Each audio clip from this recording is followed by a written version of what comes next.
I never thought I would be working with you guys with this project.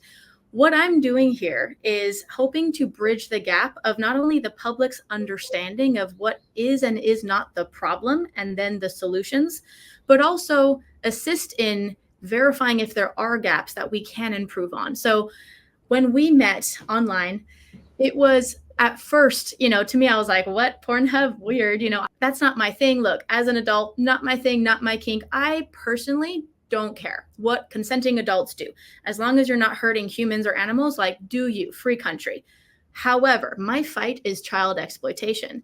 And as a survivor, I've witnessed many advocacy groups and very well-meaning individuals who have this fight to end the porn industry.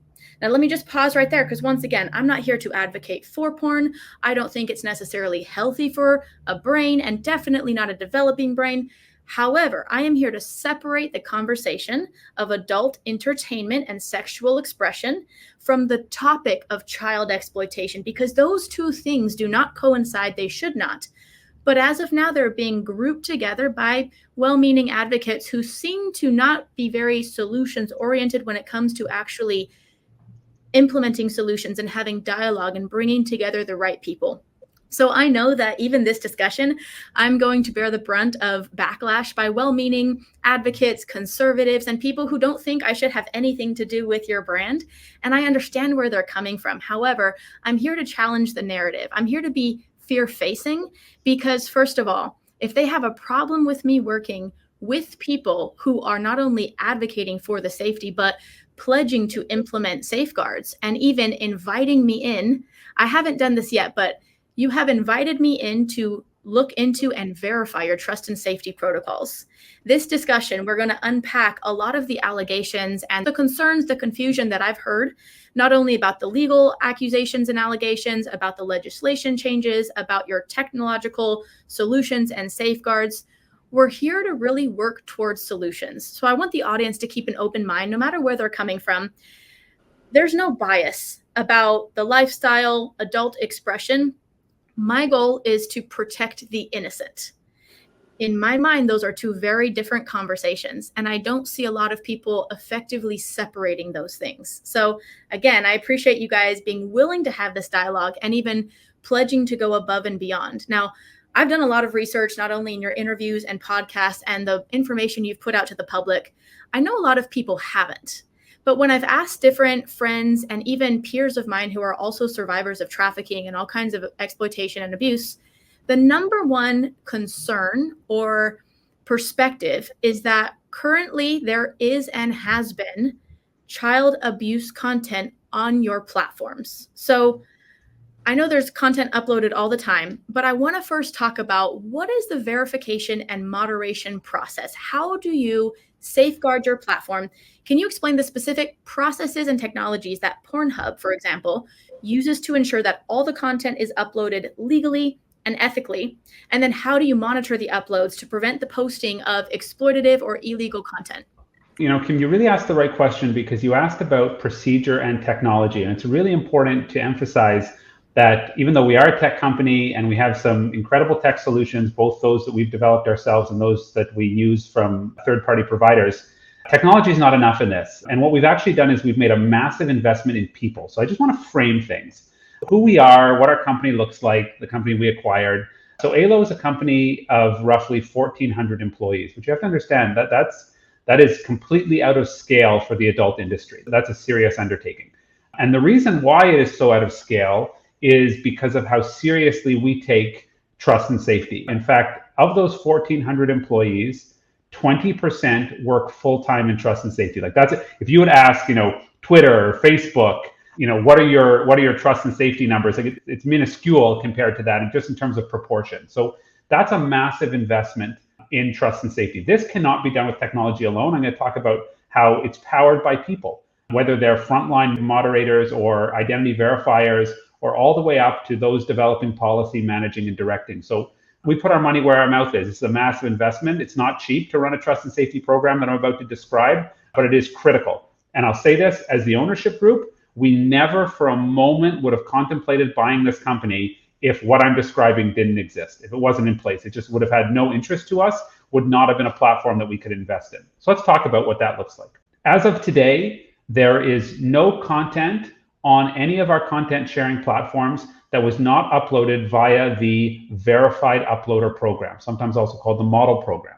That means that for every single uploader, we have verified their identity. How do we do that? So we verify their identity because by verifying someone's identity, you verify age, ID of course, but also consent. So in order to become eligible to upload content, we're not YouTube, you can't just create an account and start uploading content. You have to apply. And the first step of that application process is, of course, reviewing the terms of service, understanding what the site permits and does not permit, but then verifying your identity. We use a third-party provider for the first step of that identity verification called Yoti. They provide verification for governments around the world, for banks, insurance companies, car rental agencies, all sorts of major players. And what we require is a biometric scan of the uploader's face in motion to ensure that it's not a screenshot or a video of someone.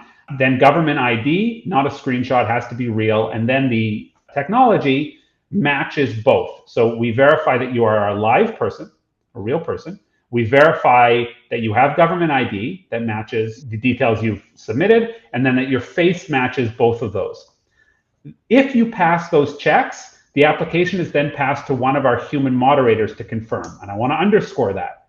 If you don't pass those checks, you don't move on. But if you pass that automated check, you then move on to a human moderator who is looking for other red flags. And we're looking at, everything from the authenticity of the document, whether they're holograms. We have all these technology to help match that.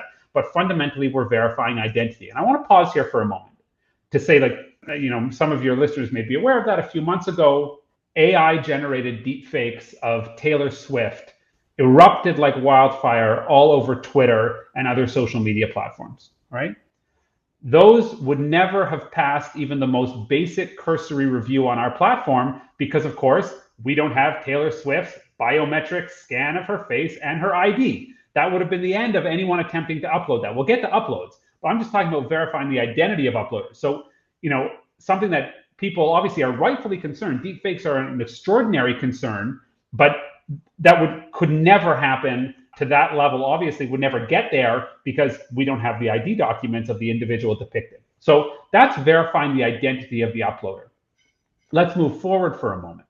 If all those checks are passed, we verify you're a real person, you match your ID, you're over 18, you provide consent, etc., you are now eligible to attempt to upload content. And I use that word attempt to upload content very precisely because unlike YouTube or Facebook or Twitter or Reddit, you cannot just upload to the platform. You can attempt to upload, which means you submit a piece of content for moderation. Now, when you submit it for moderation, the following things happen. First, before it ever sees human eyes, that content is run through 10 different engines. We subscribe to every single content fingerprinting service made available to scan for child sex abuse material. So we subscribe to some of these engines called Google CSAI Match, Safer by Thorn, NCMEC, that's the National Center for Missing and Exploited Children. They all have databases where they have scanned known instances of child sex abuse material. They have fingerprinted them, and then we can match all of our content against those fingerprints. So if there's a match to any of those, that's the end of it. We make a report. I'll talk about how we report when we get suspected CSAM, child sex abuse material, but that's the end of it. It goes through about 10 of those engines. And by the way, because we actually believe in transparency, we publish twice a year a transparency report in which we describe all of this technology. So I know we're telling you, your listeners, this, and many of them are hearing it for the first time. We have been saying it publicly as clearly and explicit as we can. And someone once asked me at a conference, wow, in your transparency report, you publish all the tools that you use. Aren't you worried that someone's just going to copy what you do? I say, no, that's what we're hoping for. I'm not worried about it. I want every adult and social media company to copy the processes that we use. That's why we don't hide them.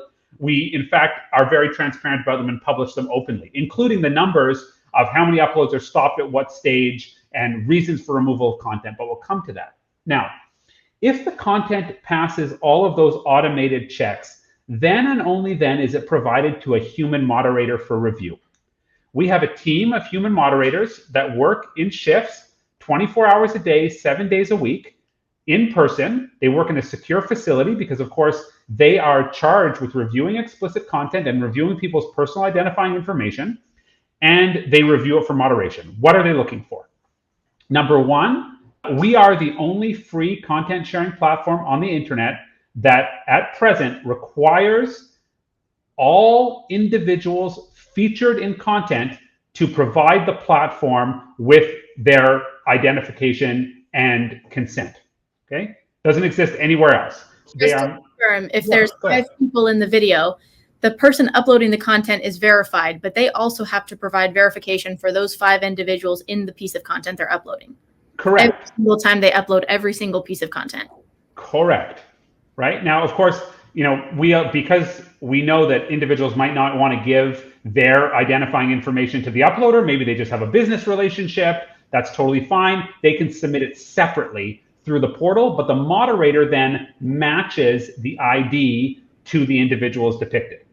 Okay. What if, for example, the head or face is not included and it's just a body? How do you manage that? Yeah, great question, Kim. So we treat content that doesn't show the face to the public the same as if it does show the face. In other words, the moderator has to be satisfied that it's the same person. Now, to the public, they don't see the face. So they might think, well, this person's face was never depicted, so the moderator never saw it. In fact, and I'll be happy to show you this when I show you our tour of trust and safety, moderators have all sorts of ways to confirm it.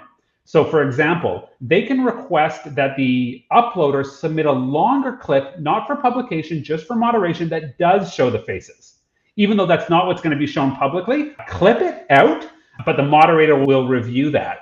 If a longer piece of content isn't available, they have other things they can do. So for example, they can see the individual depicted, that they have certain distinguishing tattoos, marks, etc., then request a full body and face photo of that uploader so they can match the face to the body and then to the ID that was provided.